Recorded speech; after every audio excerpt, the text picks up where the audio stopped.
오늘 주시는 하나님의 말씀은 로마서 1장 18절에서 32절까지의 말씀입니다.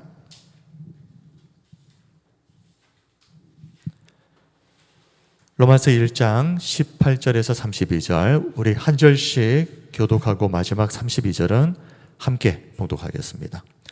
18절입니다. 하나님의 진노가 불의로 진리를 막는 사람들의 모든 경건하지 않음과 불의에 대하여 하늘로부터 나타나나니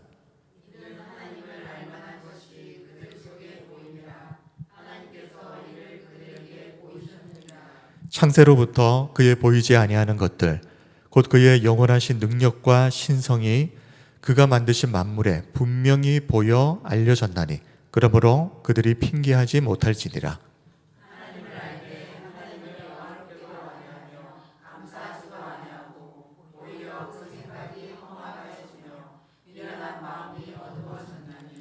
스스로 지혜에 있다 하나 어리석게 되어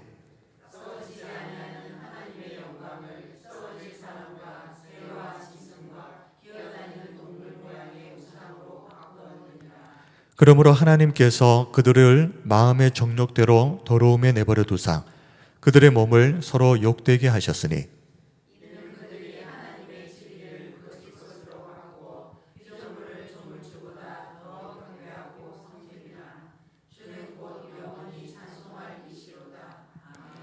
이 때문에 하나님께서 그들을 부끄러운 욕심에 내버려 두셨으니 곧 그들의 여자들도 순리대로 쓸 것을 바꾸어 영리로 쓰며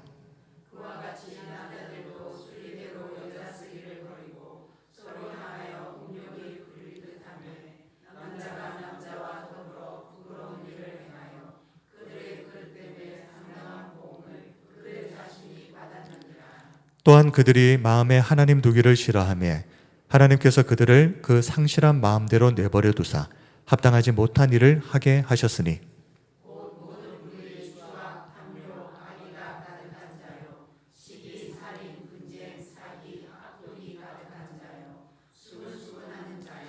비방하는 자요 하나님께서 미워하시는 자요 능욕하는 자요 교만한 자요 자랑하는 자요 악을 도모하는 자요 부모를 거역하는 자요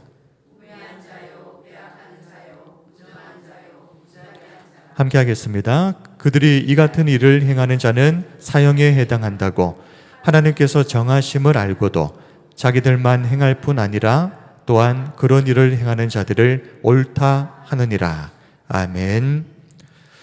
오늘은 불의로 진리를 막는 사람들이라는 제목으로 로마서 강의 네 번째 시간을 시작하겠습니다. 오늘 다루어야 할 핵심 내용은 크게 두 가지입니다. 본문에서 말하는 하나님의 진노의 대상이 누구인가? 그리고 그들이 왜 심판을 받아야만 하는지 그 이유에 대해서 우리가 중점적으로 살펴보도록 하겠습니다. 18절입니다.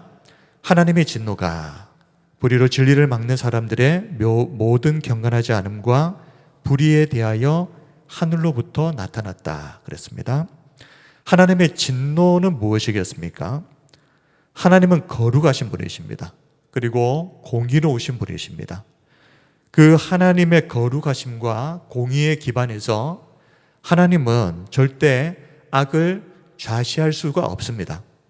그리고 반드시 죄에 대해서 심판하시는 공의로우신 하나님이십니다. 그래서 하나님의 거룩한 분노, 하나님의 죄에 대한 엄중한 심판을 말한다라고 이렇게 말하면 되겠습니다. 그런데 18절부터 마지막 32절에 걸쳐서 바울이 말하고자 하는 것은 이 하나님의 진노의 가장 정점이 무엇인가? 어떤 것이 가장 큰 하나님의 진노인가? 결론부터 말씀드리자면 방임입니다. 그냥 내버려 두시는 것. 이것이 하나님의 진노의 가장 정점이다 하는 것입니다. 이 방임에 대해서 오늘 본문에서 24절, 26절, 28절 세 번에 걸쳐서 반복해서 이렇게 강조하고 있습니다. 24절 보시면 그러므로 하나님께서 그들을 마음의 정욕대로 더러움에 내버려 두셨다. 그들의 몸을 서로 욕되게 하게 하셨으니 26절도 보면 이 때문에 하나님께서 그들을 부끄러운 욕심에 내버려 두셨으니 24절에서는 마음의 정욕대로 더러움에 내버려 두셨고 26절은 그들을 부끄러운 욕심에 내버려 두셨다. 곧 그들의 여자들도 순리대로 쓸 것을 바꾸어 영리로 쓰며 28절입니다. 또한 그들이 마음에 하나님 두기를 싫어하며 하나님께서 그들을 그 상실한 마음대로 내버려 두사 합당하지 못한 일을 하게 하셨으니. 자, 잠시 뒤에 이 방임에 관한 내용을 살펴보고 먼저 그에 앞서서 진노의 대상이 정확하게 누구를 말하는 것인지에 대해서 먼저 보겠습니다.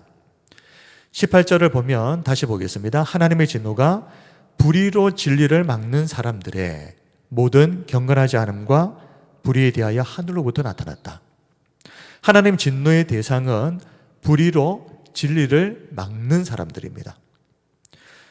자, 막다라고 하는 것은 헬라어로 보면 카텍손톤이라고 해서 이 진리가 있는데 그 진리를 억누르고 그리고 억제하는 것입니다.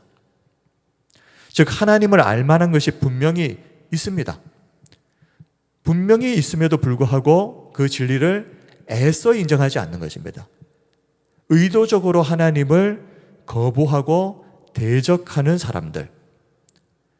여기서 중요한 것은 의도적이라는 겁니다. 몰라서 그렇게 한 것이 아니라 일부러 그렇게 했다. 이 사람들이 불의로 진리를 막는 사람들입니다. 이들이 행하는 것이 무엇이냐? 말씀에서 계속 이어서 모든 경건하지 않음과 불의에 대하여. 모든 경건하지 않음이라는 것은 이 경건이라고 하는 것은 하나님과 사람 사이의 수직 관계에서 사용하는 단어입니다. 그래서 하나님에 대하여서 하나님을 인정하지 않고 또 하나님을 예배하는 것을 거부하는 이런 것들. 그리고 불의라고 하는 것은 사람과 사람 사이의 수평적인 관계에서 악을 행하고 또 도덕적인 타락 이런 것들을 말하는 것입니다. 다시 말하면 이 불의로 진리를 막는 사람들은 모든 경건하지 않음, 위로는 하나님에 대해서 반역하고 그리고 불의, 인간 사회에서 부패한 위로나 옆으로나 다 부패하고 죄악 가운데 있기 때문에 이것이 하나님의 진노를 불러올 수밖에 없다라는 것입니다. 그들이 하나님의 진노를 피할 수 없는 가장 중요한 이유 중 하나는 앞에서도 말씀드린 것처럼 그들이 하나님 계신 줄 몰라서 우발적으로 실수로 이 죄를 저지른 게 아니다 하는 겁니다. 하나님의 계심을 알지만 의도적으로 죄를 지었다. 자, 로마서 1장 19절을 보면 이는 하나님을 알만한 것이 그들 속에 보임이라 그랬습니다. 모른다고 말을 할 수가 없는 겁니다. 하나님께서 이를 그들에게 보이셨느니라. 자, 보임이라고 하기만 하면 우리가 좀 오해할 수가 있죠. 인간이 자기 능력으로 보았다. 그런데 그것이 아니라 보이셨느니라. 누가요? 하나님께서.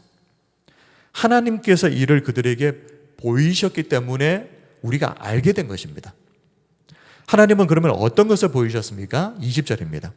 창세로부터 그의 보이지 아니하는 것들. 자, 하나님께서는 보이지 아니하는, 그러니까 원래는 볼 수 없는 것을 보이신 겁니다. 곧 그의 영원하신 능력과 신성, 이건 보이지 않는 것입니다.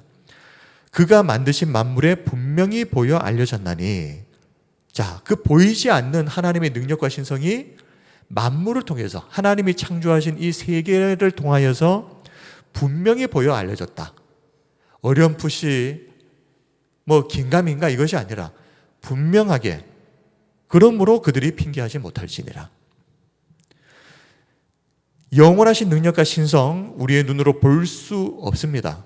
그런데 그것을 하나님이 만드신 이 모든 만물에 분명히 보여주셨다. 이것이 우리가 알고 있는 자연계시입니다. 이 자연계시는 예수님을 믿는 사람이나 믿지 않는 사람이나 교회에 나오는 사람이나 나오지 않는 사람이나 모두에게 동일하게 똑같이 허락된 것입니다. 그런데 언제부터요? 창세부터. 분명히 보여 알려졌다. 그냥 단순히 눈으로 볼 수 있는 정도가 아니라 뚜렷하게 인식되고 이해할 수 있을 만큼 모든 인간이 알아차릴 수 있을 정도로 분명하게, 원래는 볼 수 없는 하나님의 능력과 신성이 그 정도로 분명하게 하나님이 만드신 이 자연 속에 계시가 되어졌다는 것입니다. 그렇다면 하나님의 능력과 신성이 자연 속에 구체적으로 어떻게 계시되었는가? 끝이 없는 이 광대한 우주가 너무나도 정밀하고 그리고 반복 가능하며 또 신뢰할 수 있게 운행되는 것을 보시면 이 우주를 분명히 누군가가 설계하고 만든 지적 설계자가 있다 하는 것을 우리가 알게 됩니다. 그리고 창조 세계의 단순한 생존 목적을 넘어서 그냥 만약에 생존 목적만 따진다면 아름답게 만들 필요가 없죠. 그냥 기능적으로만 우수하게 만들면 됩니다. 그런데 이 세상을 보면 모든 만물 속에 아름다움과 미적인 풍성함이 내재되어 있습니다. 이것을 통해서 창조주의 지혜와 미적 감각을 볼 수 있는 것입니다. 그리고 인간 속에 있는 보편적인 도덕의식, 자유의지, 그리고 감정과 예술성 이런 것들도 하나님의 그 인격적이시고 창조적인 본성을 보여주는 것입니다. 한 가지 예를 들어서 DNA를 보게 되면 얼마나 복잡합니까? 그런데 그 작은 DNA 속에 인간의 복잡한 정보들이 다 들어가 있고 정밀하게 이런 것들이 지적 설계의 강력한 증거로 인식된다는 것입니다. 그러므로 우리가 이 세상을 바라보아도 이 세상이 돌아가고 운행되는 것만 보아도 이 세상을 만든 창조주가 있다라는 것을 인정할 수밖에 없도록 하나님의 능력과 신성이 이 창조 세계를 통하여서 다 알려져 있다. 그래서 존 칼빈은 이렇게 말했습니다.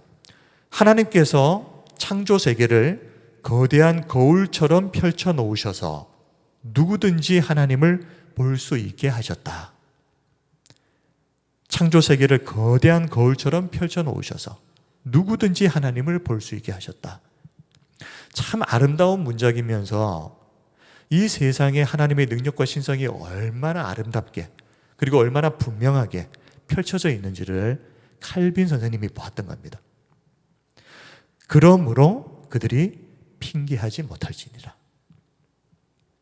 이토록 이 세상은 하나님의 존재를 너무나도 분명하게 계시하고 있기 때문에 하나님이 만드신 이 자연 세계 속에 살고 있는 어떤 인간도 하나님이 계신 줄 몰라서 그랬다. 그렇게 변명하거나 핑계할 수 없도록 하나님이 다 하셨다는 것입니다. 자, 중요한 것은 하나님께서 이렇게 그의 영원하신 능력과 신성을 그가 만드신 만물에 분명히 보여 알려주셨는데도 불구하고 사람들은 그 하나님을 영화롭게도 하지 아니하고 감사하지도 않았다. 오히려 그 생각이 허망해지고 미련한 마음이 어두워졌다. 21절입니다. 하나님을 알되 하나님을 영화롭게도 아니하며 감사하지도 아니하고 오히려 그 생각이 허망하여지며 미련한 마음이 어두워졌나니. 이 일을 통해서 인간에게는 유죄가 완벽하게 확정이 되어버리는 겁니다. 하나님이 이 세상에 하나님을 알만한 것들을 보여주시지 않아서 그래서 인간이 몰라서 이렇게 했다 그러면 보류해야 됩니다. 판정을. 그런데 확정이 되어버리는 이유는 아는데도 그렇게 했기 때문입니다. 하나님께서 우리를 창조하셨고 온 만물을 통해서 하나님이 계시다는 것을 명백하게 보여주셨음에도 하나님이 인정하고 그 하나님을 높이는 인생을 사는 것이 아니라 뭘 선택했습니까? 하나님을 창조주로 인정하지 않고 내가 중심이 되는 삶을 추구하는 이것을 우리가 영적 반역을 저질렀다. 인간의 죄의 본질이 단순히 몰랐다는 무지 때문이 아니라 알면서도 거부한 의도적인 반역이라는 것, 이게 심각한 겁니다. 몰라서 그랬다면 핑계를 대고 변명이라도 할 수 있는데 왜 이게 심각합니까? 아는데 그렇게 했다는 것입니다. 알면서도 하나님을 영화롭게 하지도 않고 감사하지도 않고 오히려 그 생각이 허망해지며 미련한 마음이 어두워졌다. 자, 현대 형법에서도 똑같은 죄를 지어도 우발적인 실수로 모르고 지은 죄와 계획 범죄는 형량이 엄청나게 차이 납니다. 구약 율법을 보아도 민수기 15장을 보면 실수로 지은 죄는 속죄제를 드리면 속죄할 수 있다라고 되어 있는데요. 그런데 고의로 지은 죄는 여호와를 비방한 것이 되고 이렇게 나오거든요. 고의로 지은 죄는 하나님이 계신다는 것을 아는데도 일부러 그렇게 한 것이기 때문에 하나님을 비방하는 것이 되어버립니다. 그리고 그 죄악이 반드시 자신에게 돌아가게 될 것이다 라고 경고합니다. 고의로 알고도 지은 죄가 필연적으로 무서운 결과를 가져올 수밖에 없는 이유는 실수로 죄를 지었을 때는 이게 내가 의도한 죄가 아니기 때문에 실수한 것이기 때문에 후회합니다. 그리고 기회가 되면 회개합니다. 그런 것들을 통해서 죄에서 돌이키게 되는데요. 근데 고의로 지은 죄는 그게 아니죠. 내가 일부러 지은 겁니다. 의도를 가지고. 그렇기 때문에 회개할 리가 없죠. 끝내 엄중한 심판을 자초하게 되는 이유입니다. 로마서 2장 5절을 보십시오. 다만 내 고집과 회개하지 아니한 마음을 따라 그랬습니다. 고집스럽게 버티는 겁니다. 끝까지 버티면서 회개하지 않는 겁니다. 그것 때문에 진노의 날, 곧 하나님의 의로우신 심판이 나타나는 그 날에 임할 진노를 내게 쌓는도다. 알고도 그 죄를 지은 사람들은 끝까지 고집을 부립니다. 그래서 진노의 날에 하나님 앞에 심판을 받아야 할 자신의 형량을 추가하는 일들을 계속해서 쌓고 살다가 그 상태로 죽어서 하나님 앞에 서게 되는 것입니다. 그래서 심각하다. 인간이 이렇게 어리석은 행동을 하는 이유가 무엇이겠습니까? 이런 행동을 하면서도요, 나는 스스로 지혜 있다라고 생각합니다. 로마서 1장 22절, 스스로 지혜 있다 하나 어리석게 돼요. 자신을 지혜롭다고 생각합니다. 그 말은 다른 말로 하면 내가 지금 판단하고 결정하고 행동하는 모든 것들이 지금 내 지혜로움 안에서 탁월한 선택을 한 것이다.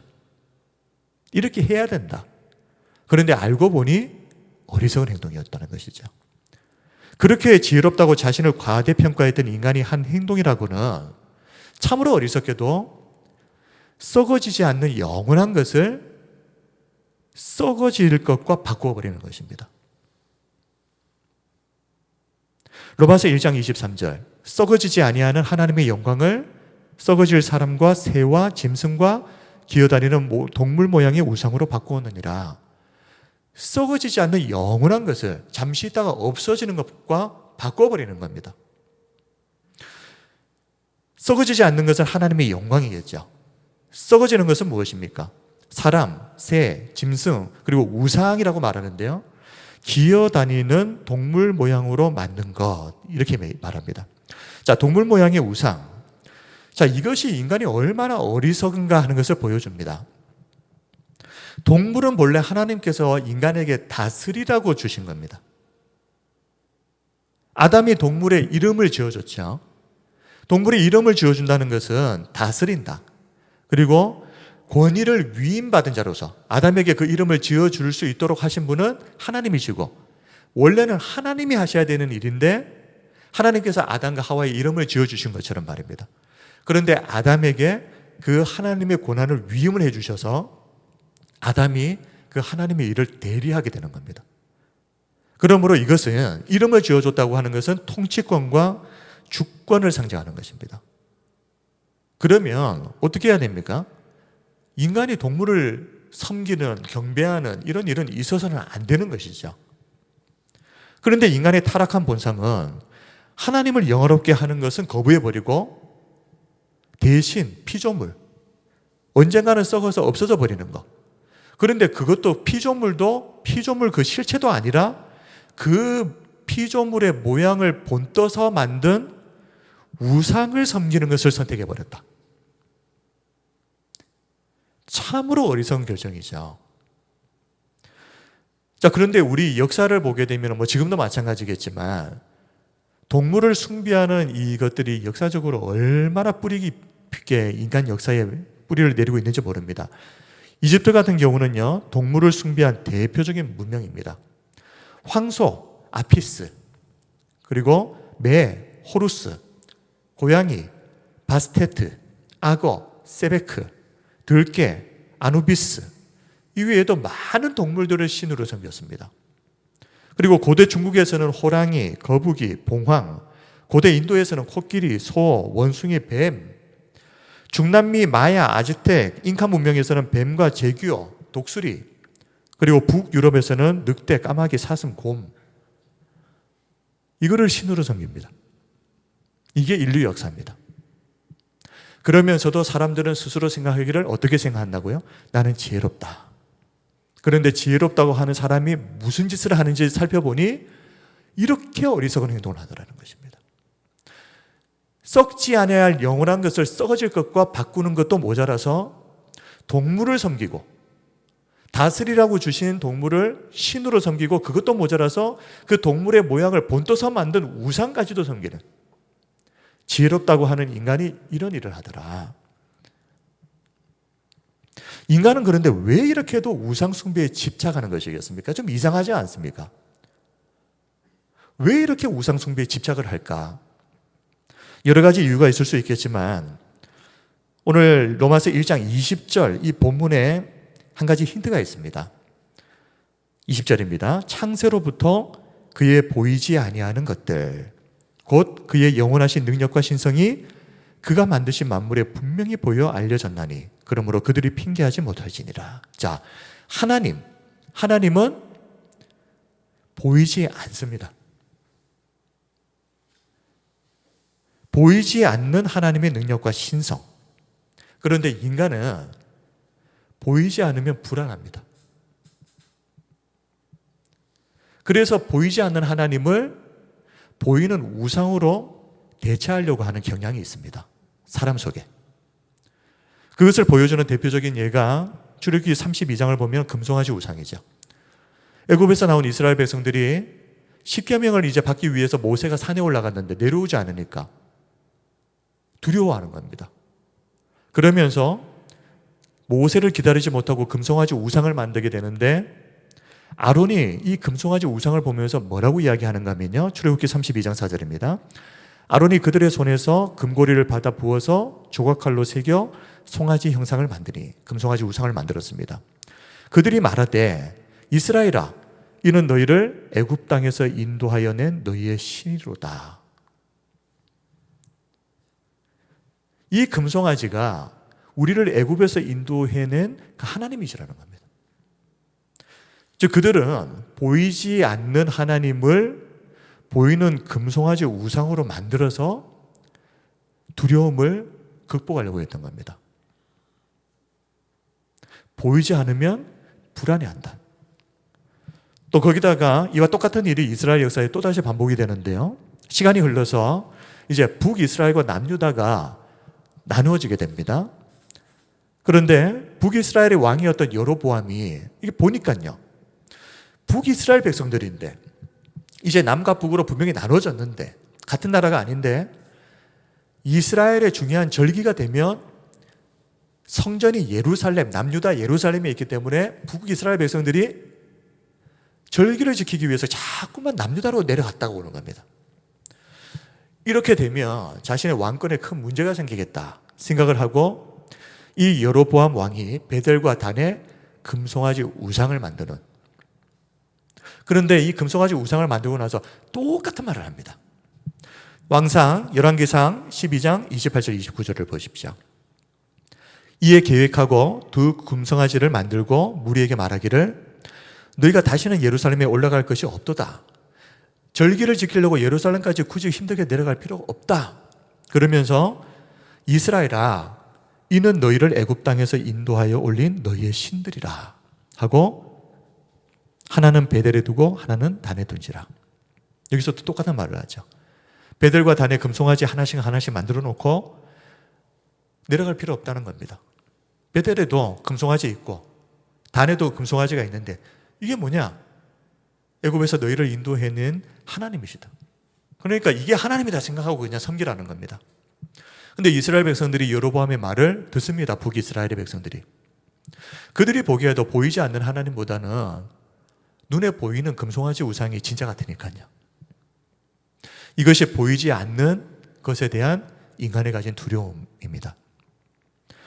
동물을 섬기는 것도 참 웃기는 일이지만 동물 모양의 우상을 섬겼다는 것은 더더욱 심각한데, 이 우상이라고 하는 것은 그 자체가 원래 실체가 원래 없는 것이기 때문에 그렇습니다. 동물이라고 하면은 그래도 저게 살아있으니까 그냥 있다고는 인정할 수 있는데, 우상은 원래가 존재하지 않는 것입니다.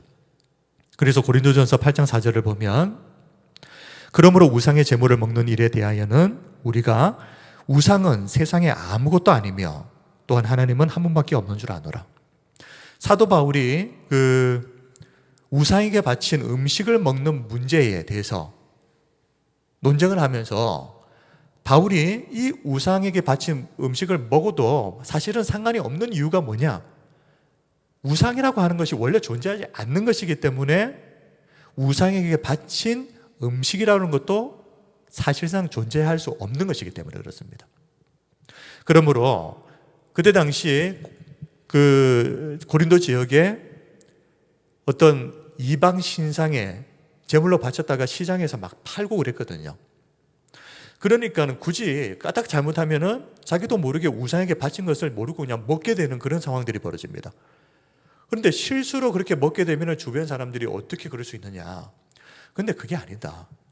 우상이 없는 것이고 원래 존재하지도 않는 것이기 때문에 우상의 제물을 먹는다는 것도 사실은 아무 의미가 없는 거다. 그러니까 서로 판단하거나 비난하지 말라.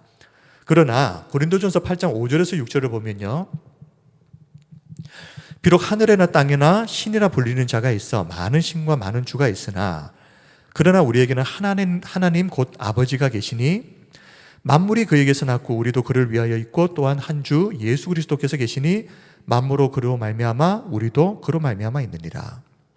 자, 그런데 이 말을 한 다음에 고린도전서 10장입니다. 10장 19절에서 20절을 보면, 그럼에도 불구하고 우상의 제물을 먹는 것은 좋은 게 아니다. 왜 그러느냐? 말씀을 보십시오. 19절, 그런즉 내가 무엇을 말하느냐? 우상의 제물은 무엇이며 우상은 무엇이냐? 원래 존재하는 게 아니라는 겁니다. 근데 20절, 무릇 이방인이 제사하는 것은 귀신에게 하는 것이요 하나님께 제사하는 것이 아니니 나는 너희가 귀신과 교제하는 자가 되지를 원하지 아니하노라. 사도 바울은 더 근본적인 문제를 이야기하는 겁니다. 우상은 존재하지 않는 것이지만 이런 우상 숭배를 하게 하는 그 배후에 사탄이 있다는 겁니다. 그래서 이 행위 자체가 어떤 곳에 가서 아니 우상이 존재하지도 않으니까 여기다가 절을 해도 상관없는 거겠네요. 우상 제물 먹는 것과 마찬가지로. 그게 아니다. 그런 모든 행동들 가운데에는 그 배후에 있는 사탄과 교제하는 이런 것들이 배후에 깔려있기 때문에 절대 그렇게 해서는 안 된다. 이렇게 말씀의 균형을 바울이 잡아주는 겁니다. 왜냐하면 사람들은요, 항상 좀 극단적으로 치우치는 경우가 많거든요.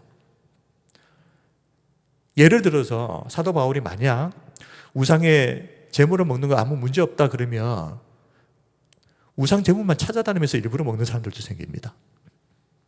그만큼 사람이 극단적입니다. 그러니까 성경을 보면서 예수님을 믿고 모든 죄 사함을 받았다. 과거, 현재, 미래의 모든 죄가. 그러니까 그거 믿고 극단적으로 어떻게 합니까? 죄 주고 다니는 겁니다. 그러면서 나는 괜찮다는 겁니다. 이런 극단성을 어떻게 하든지 간에 메꾸기 위해서 사도 바울은 균형을 이렇게 딱 잡아줍니다.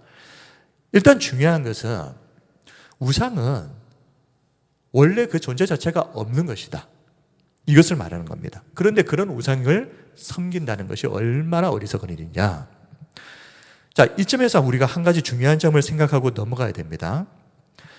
인간은 하나님을 섬기지 않는다고 해서 다른 무엇인가를 섬기지 않는 게 아닙니다.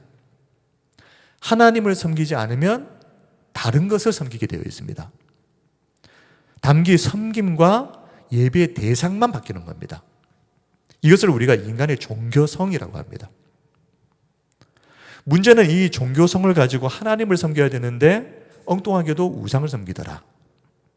칼빈은 인간에게는 항상 어떤 것을 신으로 만들려고 하는 본성이 있다 그랬습니다. 그러니까는 그죠? 나무, 돌까지도 우상으로 신으로 만들어 버립니다. 하나님을 섬기지 않으면 시간이 지나면서 자기도 모르게 그 안에 내재되어 있는 신성을 가지고 엉뚱한 무엇이라도 섬기게 되어 있습니다. 그리고 심지어 팀 켈러 목사님은 인간의 마음은 우상을 만들어내는 공장이다 이렇게 말했습니다. 한번 보십시오. 인간의 마음은 우상을 만들어내는 공장이다. 우리 마음은 무엇인가를 사랑하고 신뢰하며 의지하게 되어 있다.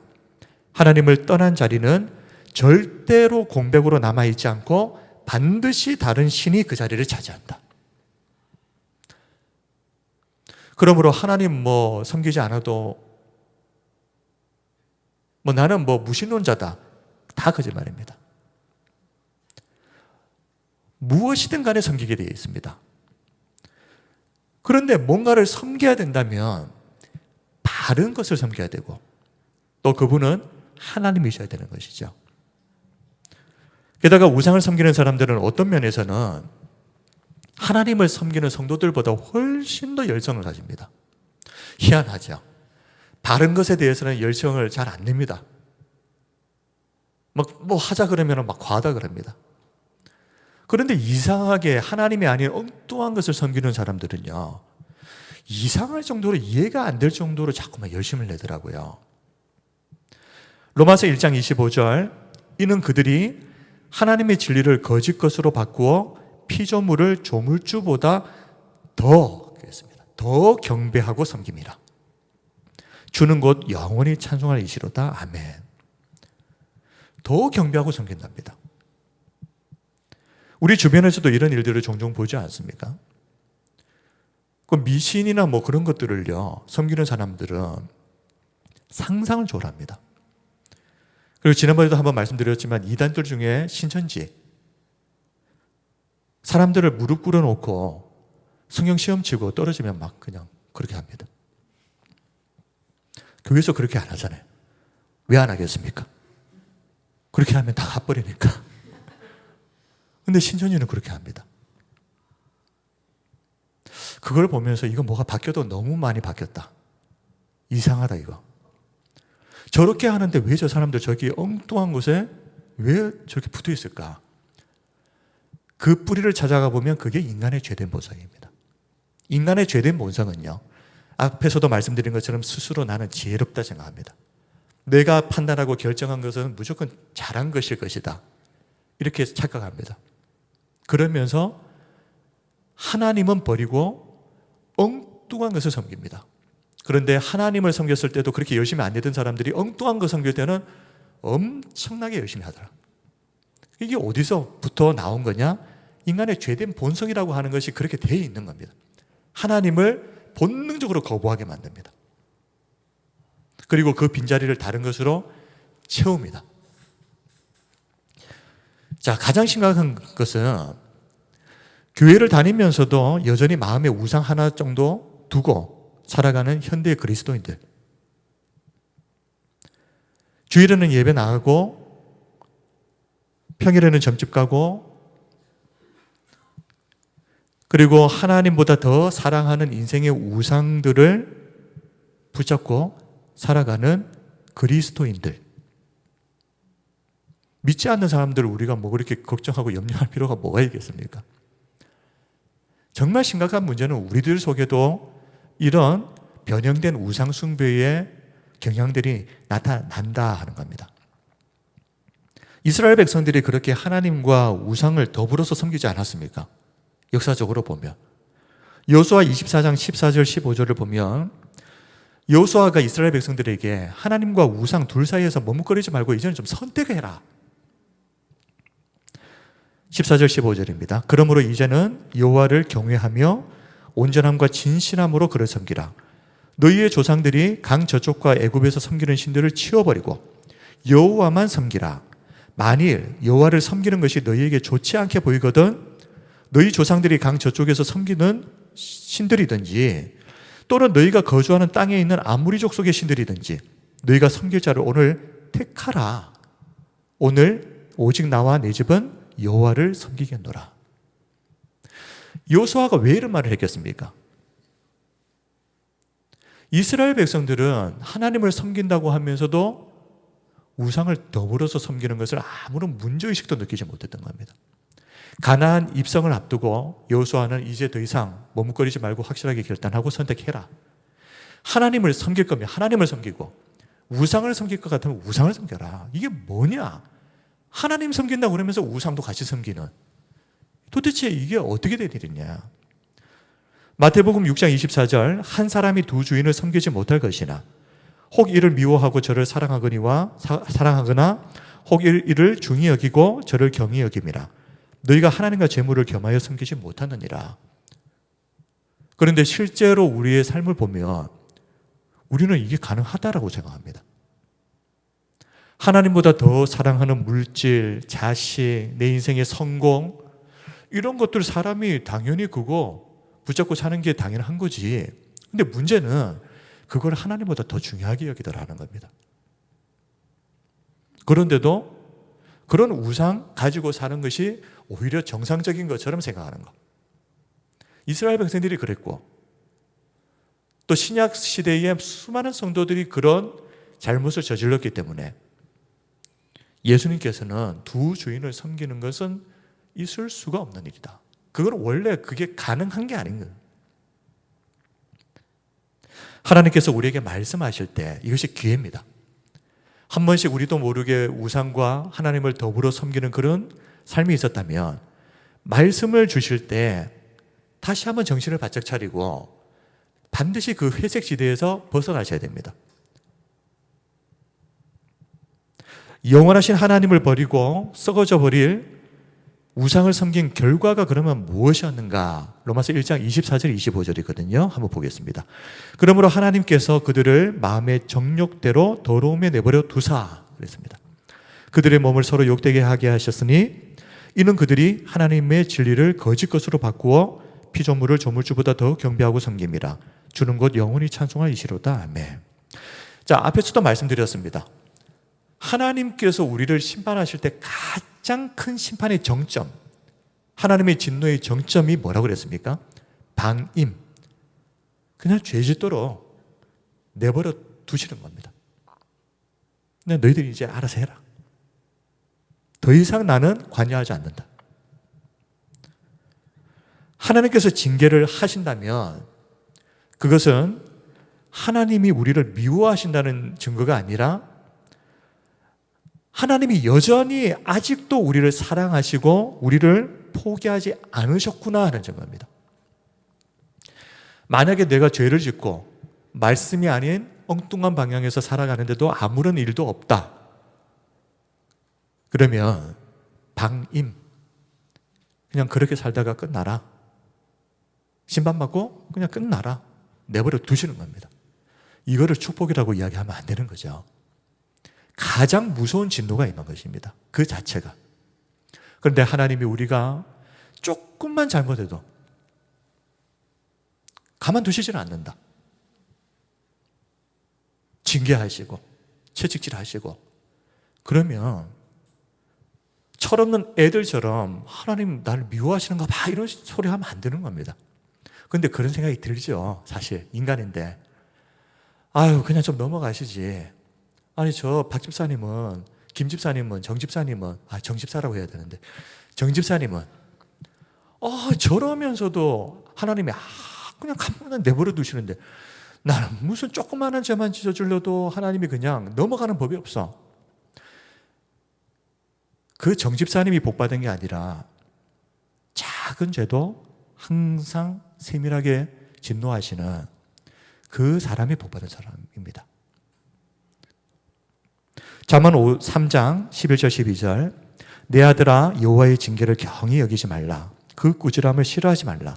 대저 여호와께서 그 사랑하시는 자를 징계하시기를 마치 아비가 그 기뻐하는 아들을 징계함 같이 하시느니라. 기대하는 것도 없으면 그냥 내버려 둡니다. 그런데 정말 사랑하기 때문에 너무너무 아끼기 때문에 조그마한 허물도 묻기를 원하지 않으시는 것이 하나님의 마음입니다. 그러므로 여호와께서 그 사랑하시는 자를 징계하신다. 히브리서 12장 5절에서 8절입니다. 또 아들들에게 권하는 것 같이 너희에게도 너희에게 권면하신 말씀도 잊었도다. 일러서되 내 아들아 주의 징계하심을 경히 여기지 말며 그에게 꾸지람을 받을 때에 낙심하지 말라 그랬습니다. 주께서 그 사랑하시는 자를 징계하시고 그가 받아들이시는 아들마다 채찍질하심이라 하였으니 너희가 참으면 징계를 받기 위함이라. 하나님이 아들과 같이 너희를 대우하신다 그랬습니다. 하나님이 아들과 같이 너희를 대우하시나니 어찌 아버지가 징계하지 않는 아들이 있으리요. 8절 보십시오. 징계는 다 받는 것이거늘 너희에게 없으면 사생자여 친아들이 아니니라. 그러므로 징계가 없는 것은 재앙입니다. 저주입니다. 근데 조그마한 죄만 지어도 하나님께서 나를 다시 채찍질하셔서 다시 원점으로 제자리로 돌리신다면 정말 하나님이 나를 많이 사랑하시는구나. 특별하게 사랑하시는구나. 나는 하나님의 친자녀가 맞구나. 확신하시면 됩니다. 그리고 그 징계를 통해서 하나님은 선택하신 그의 백성들을 연단하셔서 결국 의와 평강의 열매를 맺게 하신다. 히브리서 12장 11절 무릇 징계가 당시에는 즐거워 보이지 않고 슬퍼 보이나 후에 그로 말미암아 연단받은 자들은 의와 평강의 열매를 맺느니라. 하나님께서 징계를 통해서 우리에게 의와 평강의 열매를 맺도록 하실 것입니다. 자, 그런데 하나님께서 이렇게 오래 참아주심에도 끝내 회개하고 돌이키지 않을 때 그때 하나님은 어떻게 하시는가? 26절이죠. 이 때문에 하나님께서 그들을 부끄러운 욕심에 내버려 두셨으니 곧 그들의 여자들도 순리대로 쓸 것을 바꾸어 영리로 쓰며 내버려 두시는 겁니다. 방임.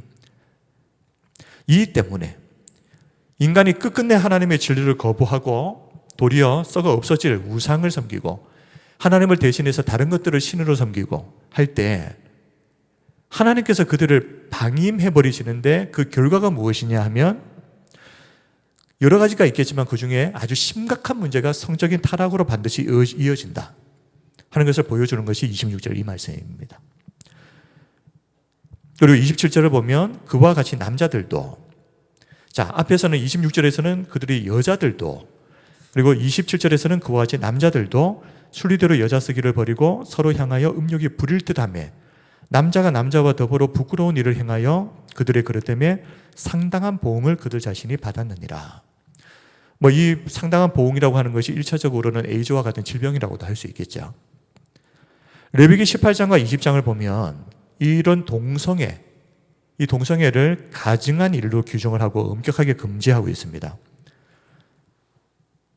그리고 그것이 단순히 육체적인 질병으로만 끝나는 것이 아닙니다. 이것이 결국에는 하나님의 무서운 심판으로 이어졌다. 그것을 보여주는 것이 바로 소돔과 고모라입니다. 하나님께서 인류 역사에 소돔과 고모라 이야기를 심어 놓으신 것은 이렇게 된다는 것을 보라 하는 것입니다. 유다서 1장 7절을 보면 소돔과 고모라와 그 이웃 도시들도 그들과 같은 행동으로 어떻게 해요? 음란하며 다른 육체를 따라갔다는 것이 동성애를 말하는 겁니다. 영원한 불의 형벌을 받음으로 뭐가 되었다고요? 거울이 되었느니라. 소돔과 고모라를 보면서 거울 삼아서 우리는 절대 그렇게 하지 말자. 그런데 고린도 교회 성도들 중에도 이것은 예전에 예수님 믿기 전일 것 같습니다. 예수님을 믿기 전에 이런 동성애와 같은 성적인 죄에 빠져 있었던 사람들이 상당수가 있었던 것 같습니다. 고린도전서 6장 9절을 보면 불의한 자가 하나님의 나라를 유업으로 받지 못할 줄을 알지 못하느냐. 미혹을 받지 말라. 음행하는 자나 우상 숭배하는 자나 간음하는 자나 탐색하는 자나 남색하는 자라 그랬는데 이게 다 성적인 죄들이죠. 음행, 자 우상 숭배 같은 경우는 영적 간음입니다.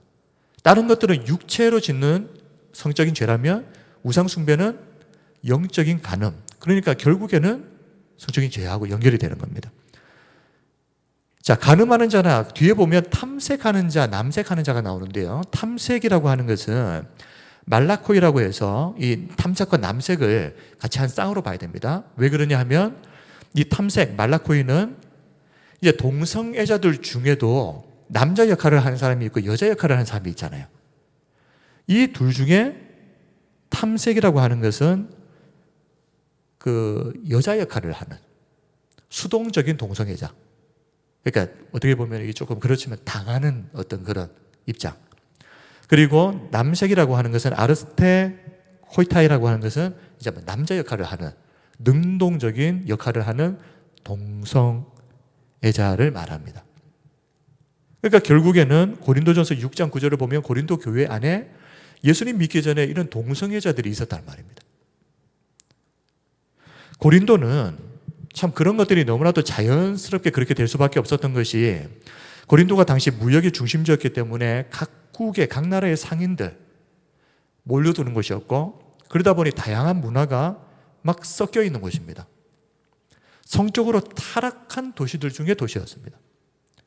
그리고 고린도에는 아프로디테 신전이 있는데 여기에서 수백 명의 성전의 창기들이 종교의식의 일부로 성행위를 했습니다. 이게 예배였던 겁니다. 성행위를 하는데. 게다가 고린도 교회 내는요.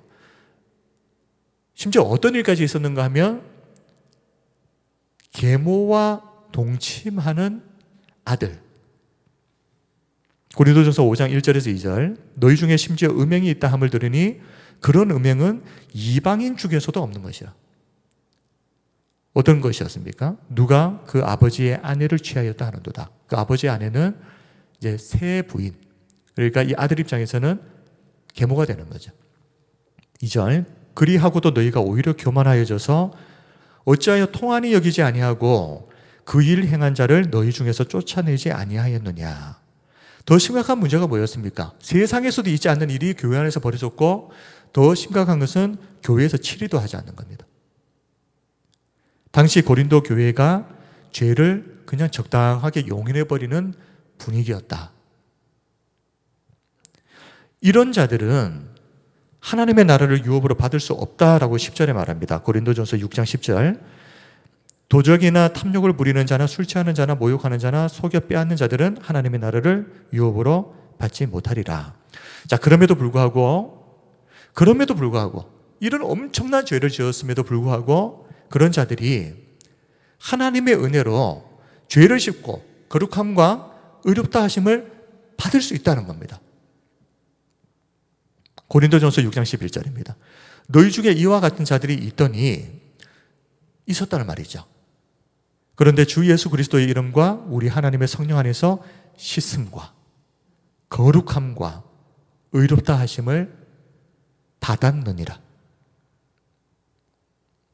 예수 그리스도 안에서 그 끔찍한 죄들조차도 회개하고 돌이킬 때에 그런 죄도 우리 주님의 보혈의 피로 깨끗하게 씻어주시고 우리를 거룩하게 하시고 또 의롭다 하심, 칭의. 깨끗해서 깨끗하다고 말하는 것이 아니라 예수 그리스도의 흰 옷으로 그 죄를 덮고 너는 깨끗하다라고 인정해 주시는 그 칭의의 은혜를 받았느니라. 이것은 끝까지 고집을 부리고 회개를 거부하는 이가 아니라 자신의 죄를 인정하고 겸손하게 회개하는 자에게 주시는 하나님의 은혜입니다. 그러나 끝까지 죄를 인정하지 않고 죄악에서 돌이키기를 거부할 때에 가장 무서운 하나님의 징계가 임하게 되는데 그것이 뭐라고요? 방임, 내버려 두심, 그렇게 살다 죽어라. 소망이 없다는. 로마서 1장 28절입니다. 또한 그들이 마음에 하나님 두기를 싫어하며 하나님께서 그들을 그 상실한 마음대로 내버려 두사 합당하지 못한 일을 하게 하셨으니 너희들이 싫어하니까 나도 그냥 내버려 두겠다는 겁니다. 죄를 지은 당사자인 인간의 입장에서는 할 말이 없죠. 스스로 자초한 결과니까요.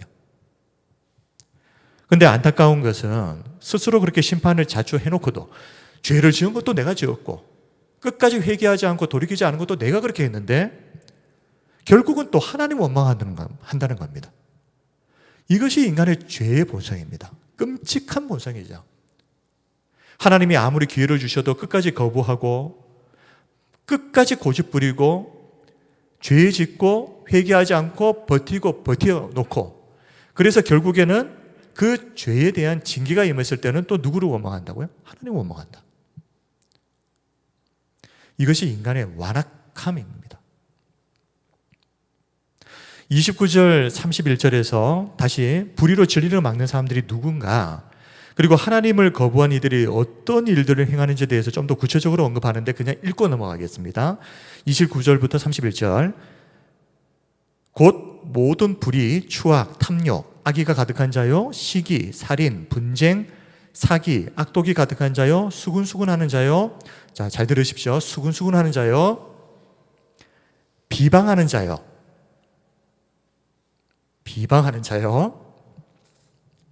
하나님께서 미워하시는 자요, 능력하는 자요, 교만한 자요, 자랑하는 자요, 악을 도모하는 자요, 부모를 거역하는 자요, 우매한 자요, 배약하는 자요, 무정한 자요, 무자비한 자라.